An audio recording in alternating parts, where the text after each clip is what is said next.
Avertissement, cet épisode évoque des violences sexuelles et gynécologiques et des pensées suicidaires. Bonjour à tous, bienvenue dans Marie sans filtre.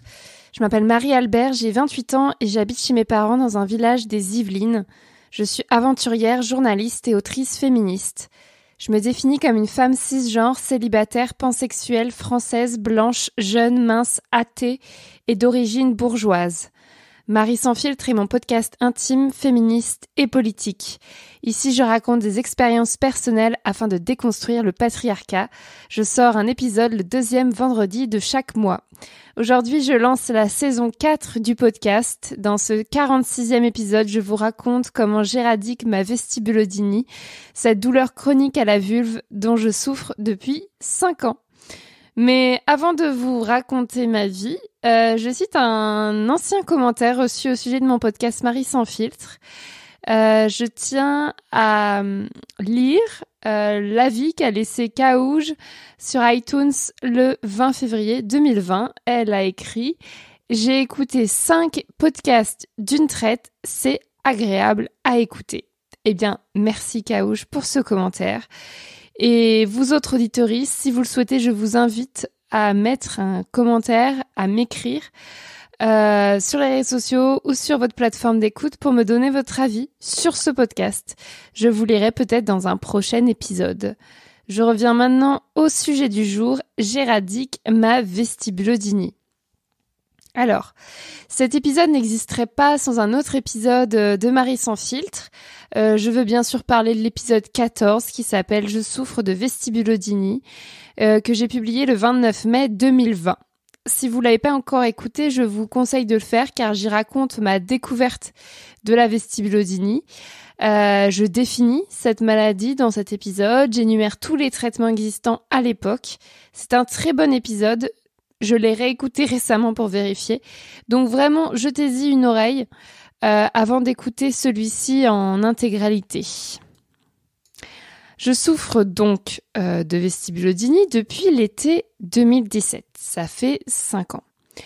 Pour faire court, parce qu'encore une fois, je vous invite à écouter l'épisode précédent sur le sujet. Pour faire court, j'ai découvert la vestibulodynie parce que j'avais des douleurs pendant les rapports pénétratifs avec mon copain de l'époque, quand il mettait son pénis dans mon vagin.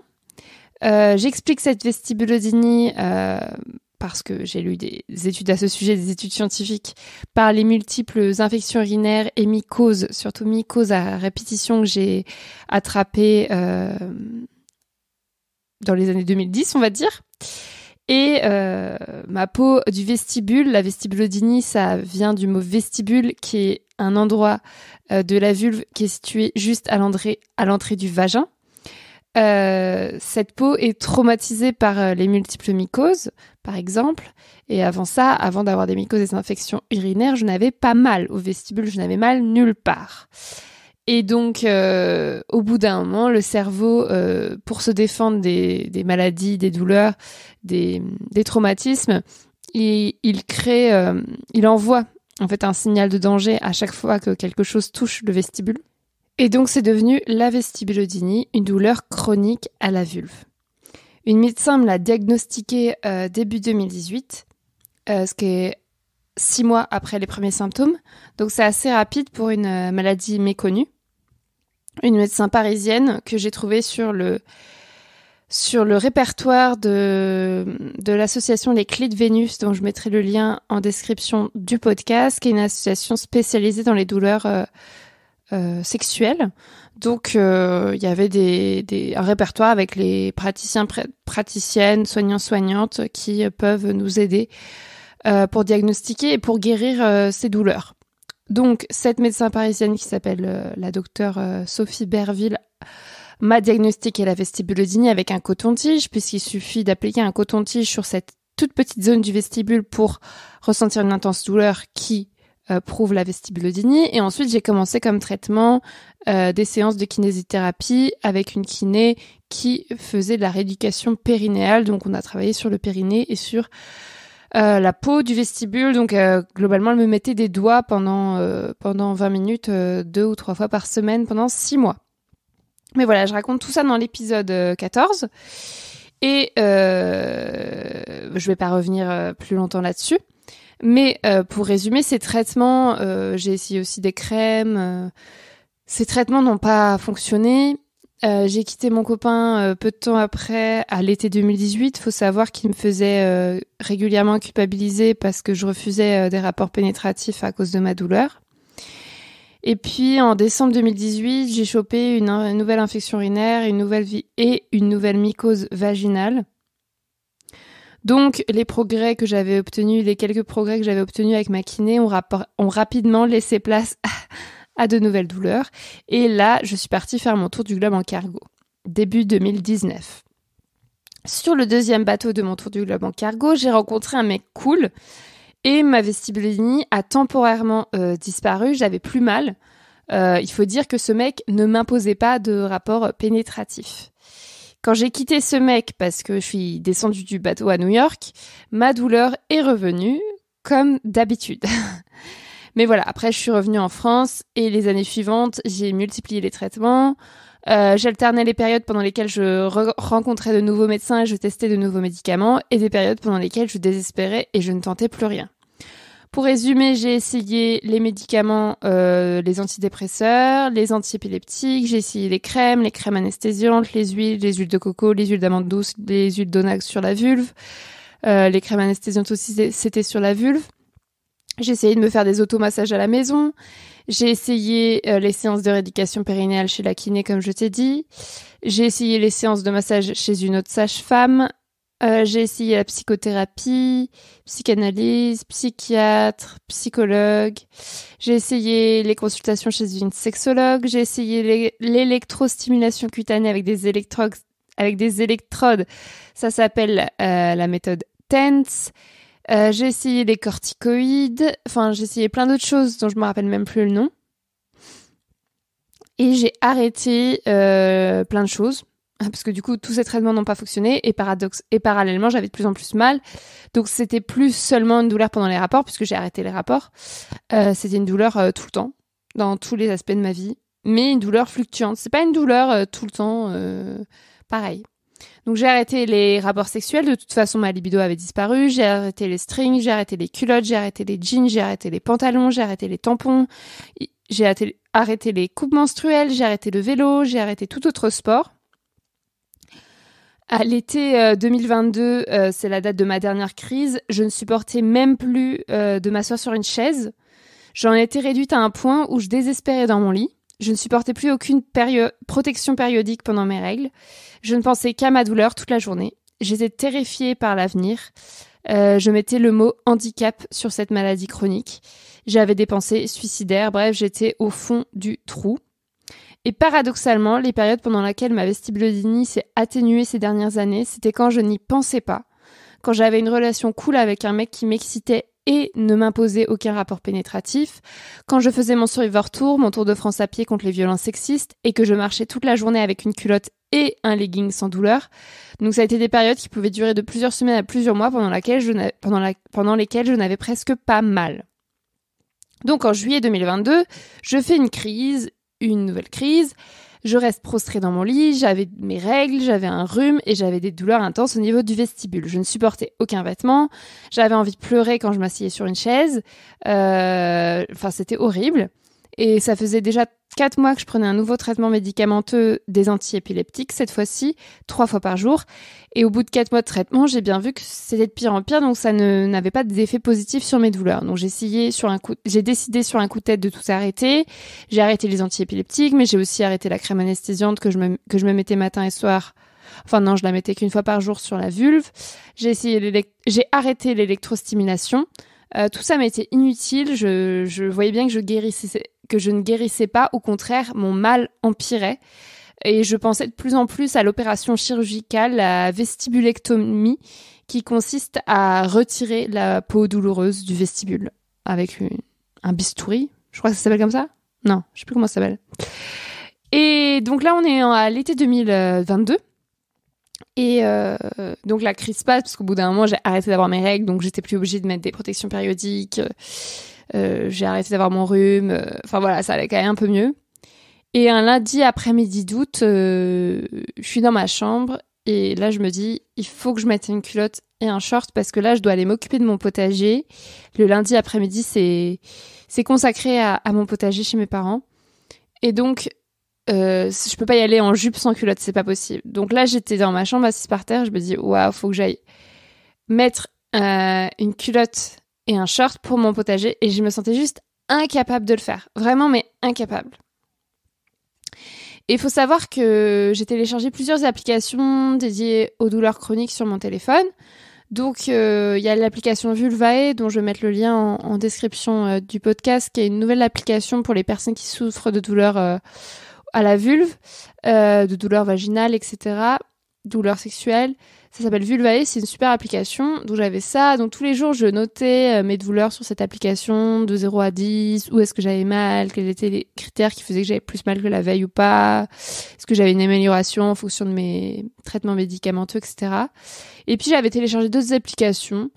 Et ce lundi après-midi, je me dis, bon, avant d'aller faire mon potager et de s'offrir le martyr avec une culotte et un short, je vais tester une nouvelle application. Et donc, je vais sur mon téléphone et je vois l'application Pathways, qui est une application, je pense, américaine, qui était une des applications que j'avais téléchargées en tapant douleur chronique sur mon smartphone. Et en fait, je découvre une application qui est pas comme les autres applications que j'avais où c'était noter mes douleurs tous les jours, le suivi des douleurs, quoi. C'était une autre application. Là, c'était consacré à l'explication de la douleur. En fait, c'était une application pour les personnes qui ont des douleurs chroniques, mais ça peut être n'importe quoi, genre mal au dos, mal à la tête, que sais-je encore. Et c'est des vidéos. Donc, c'est tout un processus avec différentes étapes et différentes vidéos qui expliquent, en fait, les douleurs chroniques par des études scientifiques, par des médecins de la douleur. Et en fait, c'est interprété par une meuf blanche, cis, jolie, jeune, mince, voilà, qui une genre de présentatrice. Donc elle explique ça. Chaque vidéo, elle dure genre quelques minutes et elle explique différentes choses en rapport avec les douleurs chroniques. Et surtout, c'est un processus de lutte contre les douleurs chroniques. En gros, ça explique d'où ça vient, mais ça aussi explique comment s'en sortir. Et donc, je découvre l'application Pathways ce lundi, je me rappelle, c'était le lundi 8 août. Et en fait, dès la première vidéo, en fait, tout a changé. Absolument, tout a changé. En fait, j'ai compris plusieurs choses ce jour-là. Moi, j'étais convaincue que mon corps était cassé, que j'étais foutue. Que toute ma vie j'aurais ma vestibulodynie, que ça allait être de pire en pire, que c'était mon cerveau qui envoyait voilà ce signal de danger à mon vestibule alors qu'il n'y avait aucune raison d'avoir peur puisque je n'avais pas d'infection urinaire ou de mycose en ce moment et que c'était pas une culotte qui allait me mettre en danger. Donc j'étais convaincue que j'étais cassée et cette application m'a expliqué que non en fait. Au contraire, ça veut dire que là mon cerveau il essaye de me défendre. Voilà, j'ai subi de multiples traumatismes à cet endroit de mon corps et c'est juste une façon de me défendre contre les intrusions extérieures. Et en plus, comme je passe mon temps à m'adapter à la douleur, c'est-à-dire si on me dit si j'ai mal en ayant une culotte, je vais enlever la culotte, si j'ai mal en ayant une jupe, je vais enlever la jupe. En fait, mon cerveau, il pense que c'est open bar quoi, que si je m'adapte, c'est qu'il a une bonne raison d'envoyer ce signal de danger et donc il continue à l'envoyer en boucle en pensant me protéger et ce qui est vrai, c'est-à-dire que depuis que j'ai ma vestibulodynie, je fais beaucoup moins de rapports pénétratifs, j'ai beaucoup moins de rapports pénétratifs et donc j'ai beaucoup moins d'infections urinaires et de mycoses. Donc en soi, ça fonctionne. Et surtout, je ressens pas de la douleur 24 heures sur 24. C'est-à-dire que c'est seulement à certains moments que j'ai mal. Donc voilà, c'est juste un processus normal du corps. C'est juste que aujourd'hui, j'ai plus besoin de ce signal d'alarme. Donc j'ai compris ça. Et ensuite, j'ai compris que m'adapter, ça ne servait à rien. Parce que plus je m'adaptais, comme je disais, plus mon cerveau envoyait de signal de danger, ça ne servait à rien. Donc, il fallait que j'arrête de m'adapter à ma douleur. Que je reprenne ma vie. C'est-à-dire que j'en étais arrivée à un point où je voulais plus faire de vélo, je voulais plus faire de sport, je voulais plus bouger de mon lit, je voulais plus mettre de culotte, je voulais plus m'asseoir sur une chaise. J'avais commandé une bouée sur Amazon pour pouvoir m'asseoir sur une chaise en n'ayant rien au milieu, sur la vulve, quoi, en contact avec la vulve. J'avais commandé une bouée sur Amazon et coup du sort, la bouée n'est jamais arrivée. Alors qu'en général, quand tu commandes un truc sur Amazon, tu reçois 24 heures après, je n'avais rien reçu. Et donc là, je me dis, c'est terminé. Là, je vais mettre ma culotte, je vais mettre mon short et je vais aller faire mon potager. Et si la douleur, elle veut venir, je vais l'accueillir, en fait, en mode méditation, quoi. Tu veux qu'il y ait une douleur? Très bien, je l'accueille. Moi, j'ai pas peur d'elle. Donc, la troisième chose que j'ai comprise, c'est que il fallait plus que j'ai peur. Que en fait, ce qui me faisait le plus souffrir, c'était pas la douleur en elle-même, parce que comme je dis, elle est fluctuante. Il y a des jours où je vais quasiment pas avoir mal, il y a des jours où je vais avoir super mal, il y a des moments où elle va être super là, et puis 10 secondes après, je la sortirai plus. C'est extrêmement fluctuant, et surtout, je peux pas prévoir. Et en fait, ce qui me faisait le plus souffrir, c'était pas la douleur en elle-même, c'était la peur d'avoir mal. J'avais tout le temps peur. Il y a un moment, fin juillet, là, j'y pensais tout le temps. J'étais dans mon lit et je pensais tout le temps la douleur. Et j'essayais tout le temps de penser à mes futures actions en me disant « Oh non, je peux pas faire ça, je vais avoir mal. » Ou alors « Je vais devoir faire ça parce que je suis obligée d'aller à tel endroit. Hop, je vais devoir m'asseoir dans le bus, je vais avoir mal. » Et donc j'anticipais la douleur, j'avais peur d'avoir la douleur. Et donc ça, c'était pire que tout parce que non seulement ça m'empoisonnait la vie, mais surtout, plus j'avais peur, plus la douleur aussi, elle était renforcée. Enfin, c'était mathématique, ça suscitait la douleur, le simple fait d'avoir peur. Donc, c'était complètement contre-productif. Et donc, j'ai compris ça. Et en fait, le simple fait de comprendre ces 3 choses-là, je me suis dit, ok, mon corps n'est pas cassé. Ok, ça sert à rien de m'adapter. Et ok, je ne dois plus avoir peur. Et donc, la meilleure façon de mettre tout ça en application, parce que j'ai pas regardé directement toutes les vidéos qui étaient proposées par l'application Pathways, j'en ai regardé juste 3, et je me suis dit, la meilleure façon de l'appliquer tout de suite, c'est d'aller faire mon potager. Tu vois, pas de tout de suite me lancer dans mettre un jean, porter un string et avoir un rapport pénétratif. Le but, c'est pas de traumatiser non plus mon corps, mais de faire un truc que j'estime pouvoir faire, qui n'est pas hyper douloureux, qui n'est pas dangereux pour mon corps. Donc, j'ai mis une culotte, j'ai mis mon short le plus large possible et je suis allée faire mon potager. Et bien sûr, j'ai eu mal. Mais j'ai pas eu aussi mal que ce que je craignais. Et il y avait des moments où j'avais plus mal. J'ai juste fait mon potager. Et après cette découverte de l'application Pathways, en fait, tout a changé dans ma vie. C'est-à-dire que le lendemain, je suis allée à Paris. En fait, j'avais pas peur d'aller à Paris. Et je peux pas dire qu'on chasse la peur juste en voulant ne plus avoir peur. C'est un travail qui se fait tous les jours. Mais c'était un cheminement que j'ai enclenché et qui, depuis, ça fait août, septembre, octobre, ça fait presque, on va dire, ça fait 2 mois et demi, a changé ma vie. Et mes douleurs ont fondu. Je sais pas comment dire quoi d'autre. Mes douleurs ont fondu, vraiment. Et j'ai remis à mettre tous les vêtements de ma penderie. Alors bien sûr, j'ai plus de jeans, parce qu'au bout d'un moment, je les ai donnés à Emmaüs. J'ai pas de jeans, j'ai pas de string, mais j'ai remis des culottes. Déjà, je me suis remise à mettre des culottes 24 heures sur 24. Après, je sais qu'on n'est pas obligé de mettre des culottes la nuit, mais moi, j'ai voulu me réhabituer, donc j'ai remis des culottes 24 heures sur 24. J'ai remis tous les vêtements de ma penderie. Et maintenant, je peux les mettre sans avoir peur, sans avoir mal, etc. Donc c'est par étapes. Je me suis remise à faire du vélo, je me suis remise à courir, à faire du sport, je me suis remise à aller à Paris, à ne plus avoir peur d'aller à Paris, je me suis remise à m'asseoir sur une chaise sans avoir peur de m'asseoir sur une chaise. Et enfin, j'ai recommencé à vivre tout simplement. Et voilà. Avant de poursuivre, je me pose la question, pourquoi aucun médecin, aucune soignante ne m'a jamais expliqué ça? Parce que ces 3 trucs là que je t'ai dit, d'où vient la douleur, c'est ton cerveau qui essaie de te protéger. Ça veut pas dire que ton corps est cassé. Deuxième chose, ça sert à rien de s'adapter, parce que plus tu t'adaptes, plus la douleur elle va s'installer. Et troisième chose qui fait le plus souffrir, c'est la peur, et donc il faut lutter contre la peur. Pourquoi ces 3 choses, personne ne me l'avait jamais expliqué? Alors peut-être que je l'avais déjà lu, peut-être qu'on me l'avait déjà dit, mais qu'à ce moment-là, j'étais pas prête à l'entendre, parce que c'est jamais facile à entendre en mode... Moi, j'ai cette pensée féministe de me dire, il faut croire la douleur des femmes. Quand j'ai une douleur, elle a une raison d'être, il faut l'écouter, il faut se soigner. J'ai pas envie d'être un vieux mec cis qui dit oh non, moi j'ai mal, mais faut pas écouter ces douleurs, il faut foncer dans le tas. Tu vois, moi je me suis toujours écoutée beaucoup, mais au bout d'un moment, je voulais pas entendre non mais Marie, tu t'écoutes trop, tu t'adaptes trop à tes douleurs, tu penses trop à ça, et c'est pour ça que t'es malade, et il faut juste que tu n'y penses plus. Ça, j'aurais pas supporté d'entendre ça de cette façon-là, parce que c'est trop violent et c'est pas féministe pour moi. Pour moi, on n'écoute pas assez les douleurs des femmes et des personnes sexisées, et donc il faut l'entendre. Mais en fait, j'en étais arrivée à un point où effectivement, en fait, moi, je travaille de chez moi. Je suis toute la journée toute seule. Concrètement, j'ai beaucoup de temps pour penser à mes douleurs, et on peut pas nier que si depuis 5 ans j'ai pas eu d'amélioration et c'était de pire en pire dans ma vestibulodynie, alors que la plupart des personnes qui ont une vestibulodynie, ça part en quelques mois ou quelques années, on peut pas nier que moi ce soit dû au fait que j'y pense tout le temps, que j'ai le temps d'y penser. C'est sûr que si tous les jours je devais aller à tel endroit pour travailler du matin au soir et voir des gens toute la journée, j'y penserais moins, et donc j'aurais moins mal. Et donc moi, ma vestibulodynie, elle a plus installé comme ça. Et pourquoi j'avais jamais compris d'où ça venait et j'avais jamais voulu entendre que il fallait pas que je lui donne autant d'importance, c'est parce qu'on me l'avait jamais expliqué de la bonne façon. Et pour moi, cette application Pathways, ce qu'elle fait, c'est qu'elle est vraiment didactique, d'expliquer point par point ce que c'est que la douleur chronique, ce que les médecins de la douleur proposent et comment on peut lutter contre. Avec des méditations, avec des visualisations, enfin j'en parlerai après, avec le sport. Et donc ça, je regrette que des médecins m'en aient pas parlé.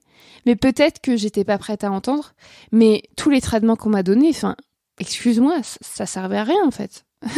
Tu vois, c'est ça que je comprends pas, c'est que plutôt que de me dire télécharge telle application, bon, faudrait qu'elle existe en français parce que tout le contenu est en anglais, mais plutôt que de me dire télécharge telle application, les médecins trouvent ça plus facile de me mettre sous anti-épileptique ou sous antidépresseur alors que je ne suis pas en dépression et que je ne suis pas épileptique. Et surtout que ces médicaments n'ont pas fait leur preuve sur la vestibulodynie. Donc, comme il n'y a pas assez d'études sur la vestibulodynie, on a un souci, mais en soi, c'est une douleur chronique comme les autres. Et cette application Pathways, elle explique bien que dans le cas de douleurs chroniques, en fait, qui durent depuis plusieurs mois, plusieurs années, et qui ne sont pas liées à des lésions actuelles, c'est-à-dire que mon corps n'est pas cassé, justement, en fait, c'est un peu toujours le même traitement qu'il faut mettre en place, quoi. C'est changer de perspective sur la douleur, c'est reprendre une activité physique progressive, c'est faire de la méditation, de la visualisation, c'est sortir du cercle vicieux, en fait. Et ça, c'est vrai que je regrette vraiment qu'on me l'ait jamais expliqué. En même temps, je me suis dit, peut-être que je suis jamais allée voir de médecins de la douleur. Je suis allée voir des gynécos, des sages-femmes, des kinés, des sexologues, des psychologues, mais peut-être je suis pas allée voir de médecins de la douleur. Et en fait, je me rappelle que si, en janvier 2022, je suis allée voir un médecin de la douleur à Paris. Et en fait, ce qui s'est passé, c'est que la seule chose que je retire de ce rendez-vous, c'est qu'il m'a fait un toucher rectal. Alors, ça n'a aucun rapport avec la vestibulodynie, vous me direz, et c'est vrai, je n'ai toujours pas compris pourquoi il m'avait fait un toucher rectal. Donc, il m'a fait un toucher rectal sans mon consentement, ce qui constitue un viol. Concrètement, je suis arrivée dans son bureau et on a parlé vite fait de ma vestibulodynie. Il m'a dit, je vais vous faire un toucher rectal. Il s'est passé 5 minutes, mais il m'a pas demandé si j'étais OK pour qu'il m'en fasse un. Il s'est passé 5 minutes, il m'a dit, déshabillez-vous. Je suis allée sur la table d'examen, il m'a fait le toucher rectal. Et donc, j'aurais pu dire non pendant les 5 minutes, mais vous savez très bien qu'il y a ce pouvoir de la blouse blanche du médecin qui impose quelque chose aux patients, aux patientes. Donc, moi, je n'ai juste rien dit, j'étais sidérée. Et en soi, en fait, ce qui m'a fait plus de mal, c'est que je voyais pas le rapport avec la vestibulodynie. Parce que moi, qu'on me fasse un toucher rectal ou un toucher vaginal, les touchés vaginaux, j'en ai eu des milliards.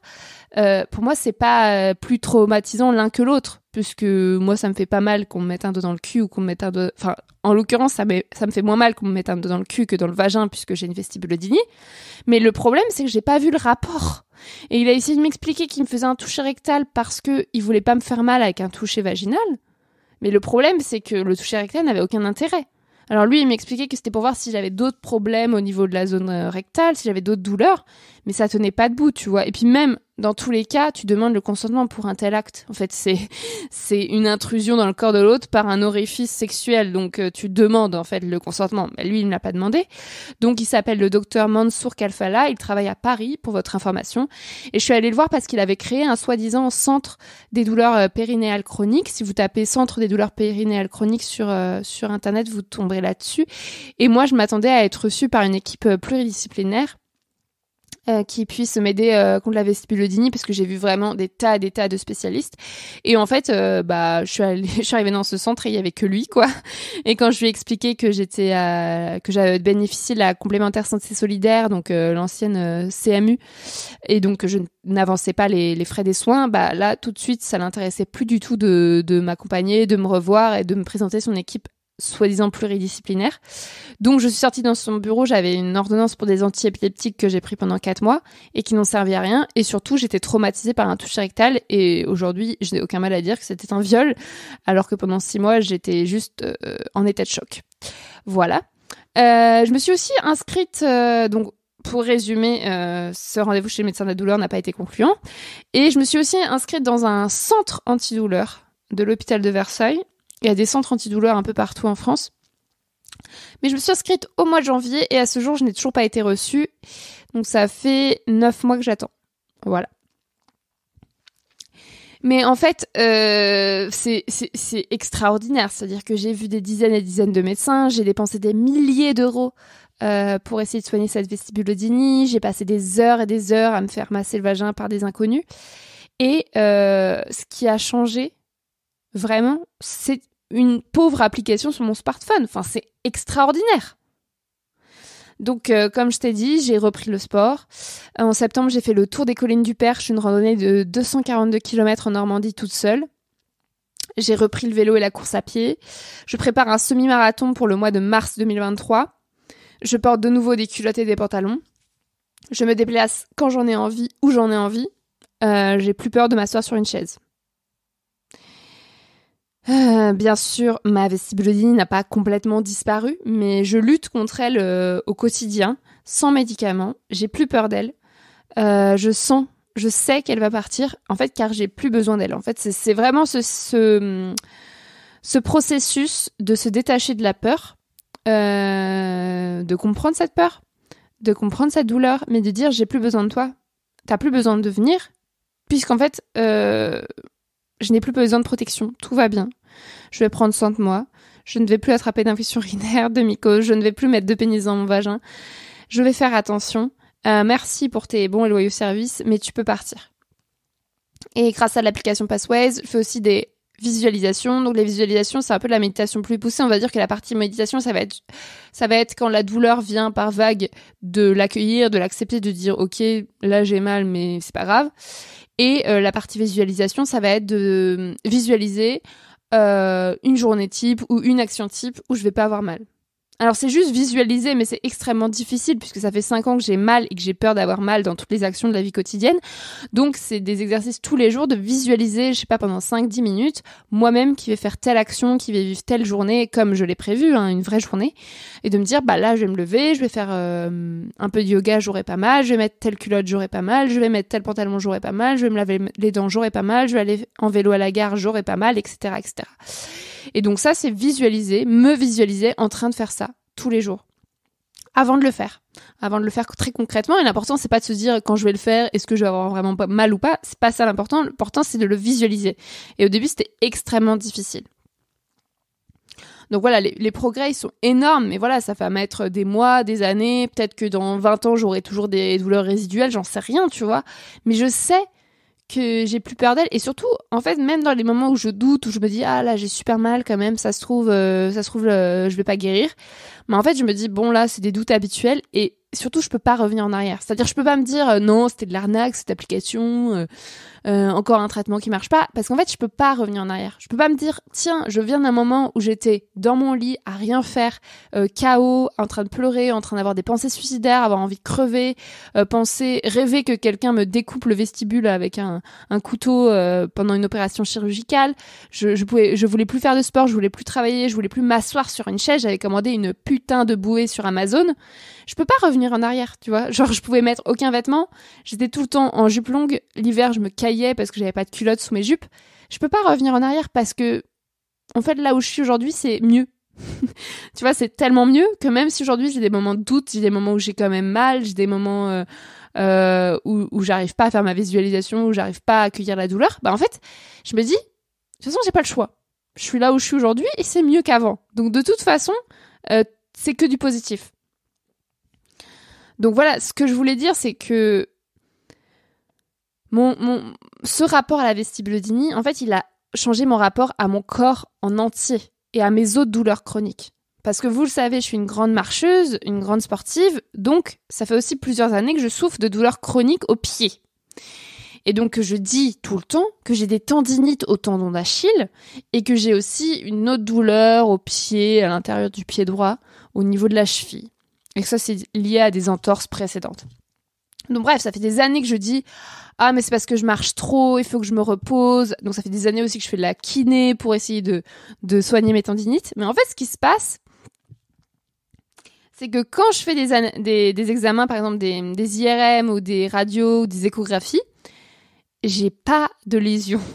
Tu vois, ou alors faut vraiment que les mecs les meufs les mecs se mettent genre avec des loupes sur mes radios et disent ah oui là il y a un micro truc, ah oui vous avez une microscopique tendinite, mais ça s'appelle même pas une tendinite ce que j'ai, tu vois. Et donc en fait j'ai des micro trucs, des micro lésions, voire rien. Et pourtant je dis depuis des années tiens j'ai des douleurs chroniques au pied, j'ai des tendinites au pied, il faut que j'arrête de marcher, je marche trop, blablabla blablabla.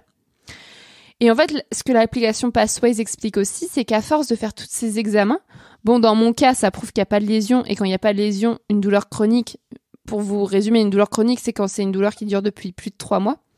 Mais là, on est en présence d'une douleur chronique où il n'y a pas de lésion. Enfin, en tout cas, pas de lésion grave. Et il n'y a rien à faire. J'ai déjà tout testé les traitements. Donc, en fait, on est vraiment dans le cas d'une douleur chronique qui peut être accepté, où on peut travailler dessus mentalement, mais il y a rien à faire physiquement, tu vois. Et s'arrêter de faire du sport, c'est pas une solution du tout. Et surtout, c'est pas parce que je vais marcher ou que je vais courir que mon tendon d'Achille va rompre, que mon pied va partir en couille. C'est pas du tout ça. Donc en fait, je me suis arrêtée de faire du sport en me disant faut que je me calme, j'ai des tendinites au pied, alors qu'en fait, ça ne servait à rien. Et donc, ce que l'application Pathways explique, c'est que aussi les gens, quand ils passent leur temps à faire des analyses, des examens, des échographies, des IRM, bah souvent tu découvres des trucs dont tu n'avais même pas conscience. Genre, tu vas chercher un truc à tel endroit et tu vas découvrir un truc à un autre endroit. Et après, le fait que tu as vu sur ton IRM que tu avais un truc cassé à tel endroit, tiens, tu vas avoir une nouvelle douleur qui va être créée que tu n'avais pas avant. Parce qu'en fait, il y a plein de gens, ça c'est scientifiquement prouvé, hein, l'application dont je te parle, elle se base que sur des études scientifiques. Moi j'ai besoin de trucs carrés. Et ben en fait, il y a plein de gens qui vivent avec des trucs cassés, mais même tout le monde en fait. On a tous des trucs cassés ou des malformations qu'on connaît pas dans notre corps. Et en fait, chez une autre personne, ça pourrait créer une douleur, et chez nous, ça crée rien.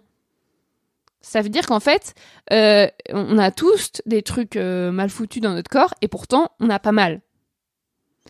Et donc, à l'inverse, on peut avoir des endroits où on a mal tout le temps, comme moi, ma vestibulodynie, où il n'y a aucune lésion. Ça ne se voit ni à l'œil nu, ni par les médecins qui auscultent, ni par les examens, ni par ce que tu veux.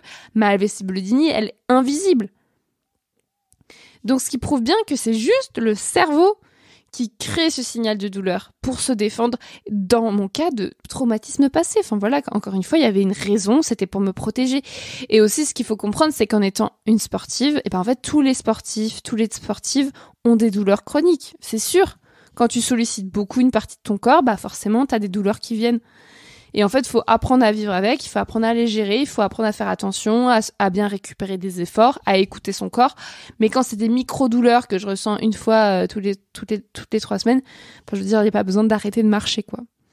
Donc bref, ça a changé tout mon rapport à mon corps, mais je peux pas non plus, mon explication ne peut pas être non plus hyper carrée, hyper scientifique, parce que c'est pas mon métier. Donc si vous souffrez de douleurs chroniques, si vous possédez un smartphone, si vous parlez anglais, je vous conseille vivement de télécharger l'application Pathways qui vous expliquera tout mieux que moi. Pathways, Pathways.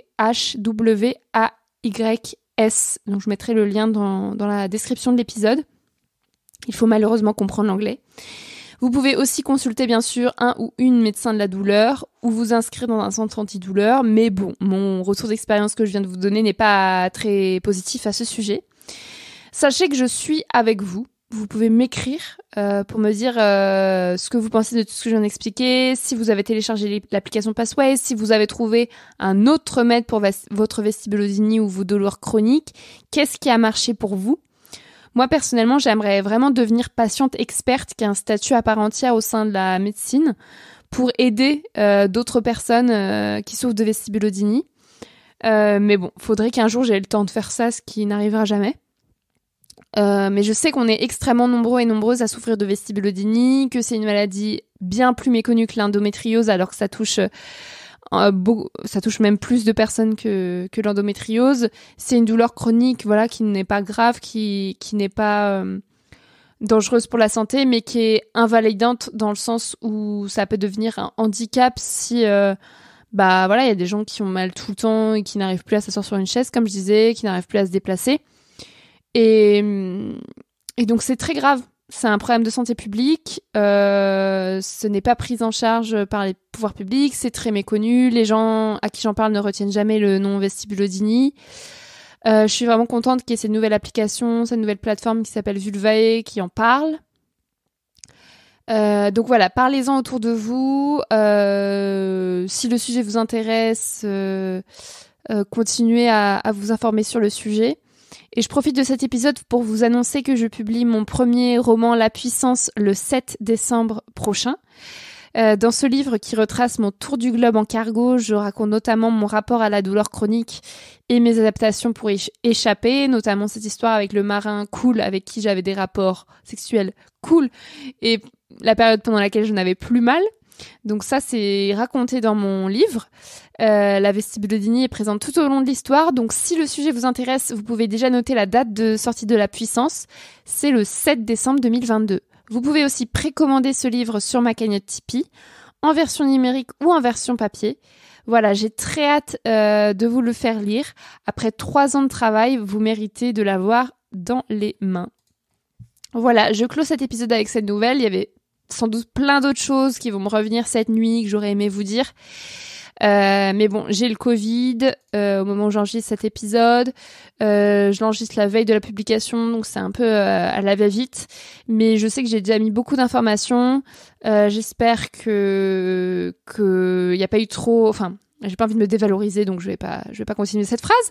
Mais j'espère qu'il vous sera utile et que vous pourrez le faire passer autour de vous pour... je sais que certaines personnes m'envoient des messages pour me dire qu'elles pensent que certaines personnes de leur entourage souffrent de vestibulodynie ou qu'elles-mêmes en souffrent. Donc voilà, faites passer le message.